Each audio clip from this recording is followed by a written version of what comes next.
The Wolf and the Goat by Milo Winter, an adaptation of Aesop's Fables.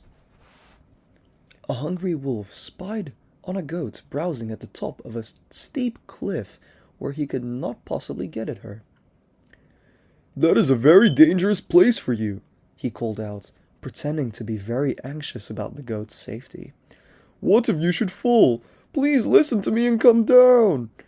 Here you can get all you want of the finest, tenderest grass in the country." The goat looked over the edge of the cliff. "How very anxious you are about me, and how generous you are with your grass. But I know you. It's your own appetite you're thinking of, and not mine." The moral of this story is that an invitation prompted by selfishness is not to be accepted.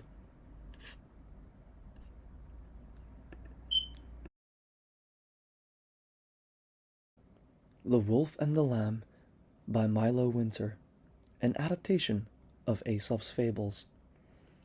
Once a stray lamb stood drinking early one morning on the bank of a woodland stream.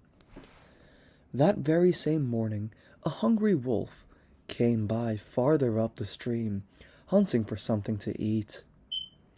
As soon as he got his eyes on the lamb, as a rule, Mr. Wolf snapped up such a delicious morsels without making any bones about it. But this lamb looked so helpless and innocent that the wolf felt he had to have some kind of excuse for taking its life. He said, "How dare you paddle around in my stream and stir up old mud?" he shouted fiercely. "You deserve to be punished severely for your rashness." "But your highness," replied the trembling lamb, "do not be angry. I cannot possibly muddy the water you are drinking up there. Remember, you are upstream and I am downstream."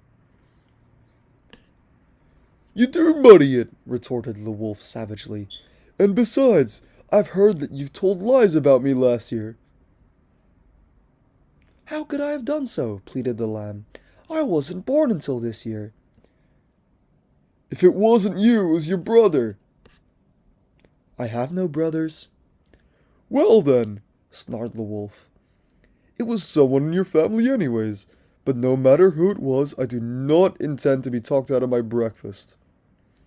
And without more words, the wolf seized the poor lamb and carried her off into the forest. The moral is, the tyrant can always find an excuse for his tyranny, and the unjust will not listen to the reasoning of the innocent.